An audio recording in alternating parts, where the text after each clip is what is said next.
Edifício Itália, nele o Círculo Italiano, instalado no final da década de 50 para marcar no centro da cidade um dos edifícios mais altos da América do Sul. Símbolo da cultura e da imigração italiana. Vamos ver como este edifício vem contribuindo na história e na arquitetura da cidade de São Paulo.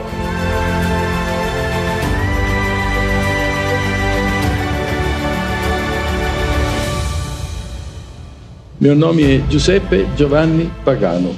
Eu nasci na Itália, numa cidade que se chama Catania, na ilha da Sicília, no sul da Itália. Eu me chamo Rogério Campos Magalhães, eu sou arquiteto, cuido das novas construções, das reformas, são 151 metros de altura. E eu, evidentemente, procurava de me entrosar junto com a coletividade italiana. O Círculo Italiano era uma entidade que foi fundada em 1911 por um grupo de italianos sob o comando de um senhor que foi o primeiro presidente, que se chamava Conti. O mais antigo clube da colônia italiana de São Paulo. Existia nesse terreno uma sede, um clube antigo, que servia de sede para o Círculo Italiano. Então, comprar nesse terreno onde tinha esta casa, que tinha 2.000 e poucos metros quadrados, né? E aqui começaram a fazer as manifestações da coletividade italiana. Mas depois o Emílio Falchi procurou algumas empresas para pedir, olha, nós queremos construir alguma coisa aqui, porque efetivamente aqui no centro da cidade esta casa não tem mais significado. Na década de 50, o Círculo resolveu construir um edifício nesse local que servisse de nova sede para o Círculo Italiano, para o Clube Círculo Italiano, e também construísse em cima uma torre, agora com aspecto comercial, fazendo uma incorporação, desde que o projeto fosse de aspecto monumental. Esse era o objetivo maior. A intenção era fazer uma grande homenagem aos imigrantes italianos que para São Paulo vieram e para cá, aqui construíram essa cidade. Até o jeito de falar do paulistano, aquela forma meio cantada do paulistano, é a influência da imigração italiana. Então era necessário se construir um prédio de aspecto monumental que viesse a homenagear esse povo laborioso e para cá veio.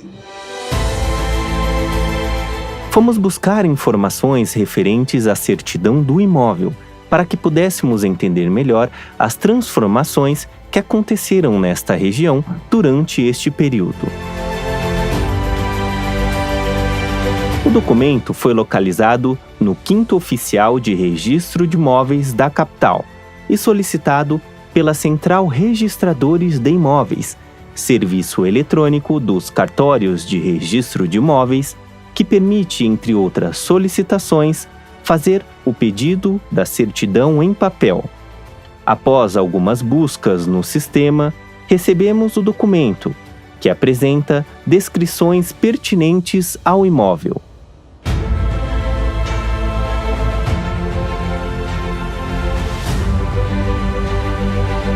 A inauguração oficial do Edifício Itália se deu em 1965, no dia 5 de novembro. Quando o Edifício Itália foi projetado, a Otto Meinberg tinha um arquiteto que se chamava Epp. Então foi o Epp que fez a concepção, digamos assim, da estrutura como está hoje.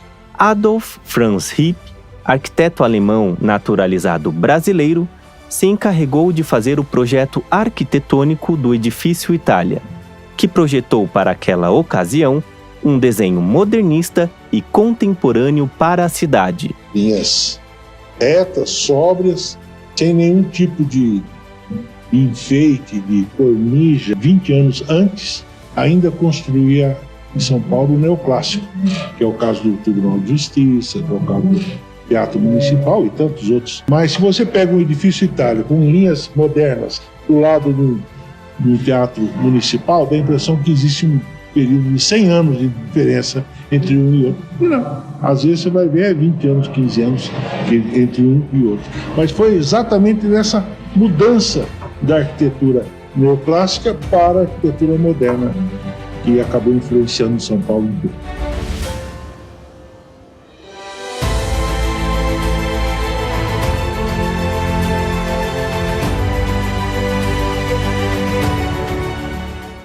a oferta da Otto Meinberg para construir o edifício foi melhor do que daquela dos outros. Então, em troca da cessão do terreno, eles deram 10 mil metros quadrados de área construída aqui, que é a nossa sede de 8 mil metros quadrados, inclusive o Teatro Itália, 3 andares na torre que ia ser construída. A planta do prédio, da torre, tem o formato de uma asa de avião. E isso, de certa forma, ajudaria a cortar o efeito do vento no prédio, dito por eles na época.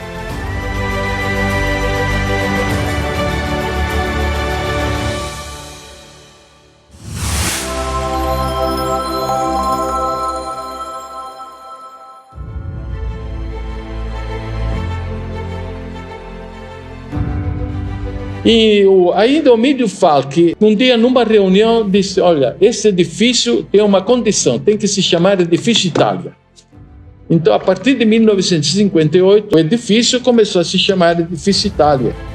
Por motivos financeiros, a construtora Otto Meinberg não deu andamento à obra e, segundo Pagano, outra construtora assumiu o projeto integralmente.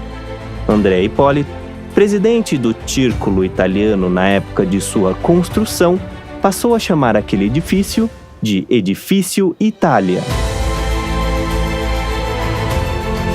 Tanto que hoje, esses 150 metros de área construída é talvez uma da mais alta construção em concreto armado do mundo. A bela obra, que começou a tomar forma e proporções cada vez maiores, atingiu 151 metros de altura, com mais de 4.000 janelas e 400 pessoas envolvidas, entre engenheiros e operários que trabalharam diariamente em sua construção. Nós, por exemplo, como coisa linda aqui no Círculo Italiano, aqui na frente, temos uma estátua del Fazzini, cavalo rampante, que foi doado pelo governo italiano, do Círculo Italiano, pelo merecimento que ele tinha para enaltecer o espírito italiano aqui no Brasil. Além das salas comerciais, o Teatro Itália e o Terraço Itália fazem parte da história do Círculo Italiano e do edifício, que traz diariamente pessoas de diversas partes do mundo. Ele foi concebido pelo Sr. Evaristo Comolatti, um italiano que veio para o Brasil no pós-guerra. Quando o Edifício Itália começou a ser edificado, ele teve uma ideia bem visionária para a época. Ele adquiriu o direito dos últimos 2 andares, ou do último andar. Quis fazer esse restaurante que se chamou Terraço Itália. Ele queria dar um presente para São Paulo, por toda a gratidão que ele tinha à cidade. Então ele teve a ideia de colocar um restaurante no topo desse edifício, que na época era o mais alto de São Paulo. A inauguração do terraço, o ponto mais alto do prédio, ocorreu no dia 29 de setembro de 1967 e rapidamente se tornou uma importante referência gastronômica na cidade de São Paulo. Por exemplo, veio aqui a Rainha de Inglaterra, que pegou e foi lá em cima. Lá em cima tem uma placa comemorando a vinda da Rainha de Inglaterra. A Elizabeth esteve aqui, a primeira-ministra da Índia, Indira Gandhi. Já teve diversas pessoas importantes que passaram aqui ao longo desses anos, são quase 49 anos de história. Muitas empresas se instalaram no edifício, com destaque para a Embratel, que construiu as primeiras antenas para transmissões de TV a cores, sendo jogos da Copa do Mundo de 70 o palco para este grande encontro entre italianos e brasileiros. Em 1970, uma das empresas que se instalou na época no Edifício Itália, nos últimos andares, foi a Embratel. Então, em 1970, ela pediu para o Círculo Italiano para pegar e instalar aqui os aparelhos experimentais, e nós aproveitamos para assistir ao Campeonato Mundial de Futebol que se desenvolveu no México em 70. Aqui nesse salão de festas, nós demos guarida para todos os brasileiros. E nós ficamos no andar de cima, os italianos, assistindo o jogo da Itália. Eles aqui assistindo o jogo do Brasil. Na final, pior ainda. Mas quando acabou o jogo, o Giorgio Berretta, que era o presidente na época, disse: champanhe para todo mundo. Nós fizemos uma confraternização entre italianos e brasileiros que foi uma coisa espetacular.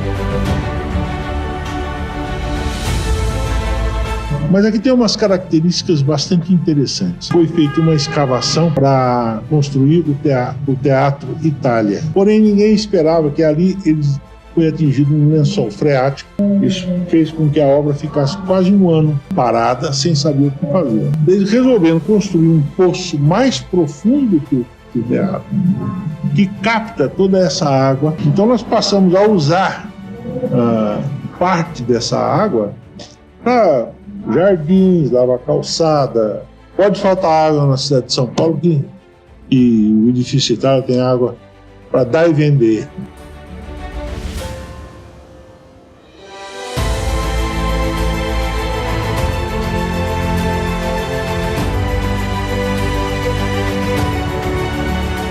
Lá entre os laranjais, entre os loureiros, lá onde a noite seu aroma espalha, nas longas praias onde o mar suspira, minha alma exalarei no céu da Itália.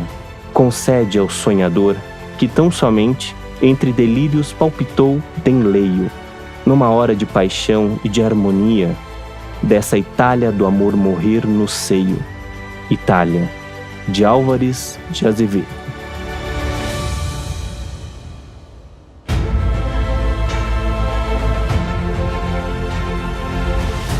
É gratificante, você está sabendo que está lidando com o que há de mais bacana de São Paulo, né? Veja, nós temos um curso de língua italiana aqui. Então, por exemplo, não faço questão, porque tem muitos brasileiros que adoram na Itália. Se vê um brasileiro que quer dizer ser sócio do Círculo Italiano, eu abro o braço para ele. Puxa vida, vem aqui, porque se você pode aprender o que é a Itália, pode, se você quiser um dia ir para a Itália para conhecer os costumes, as origens, o que tem de bom lá, das artes, da cultura, das tradições, da culinária.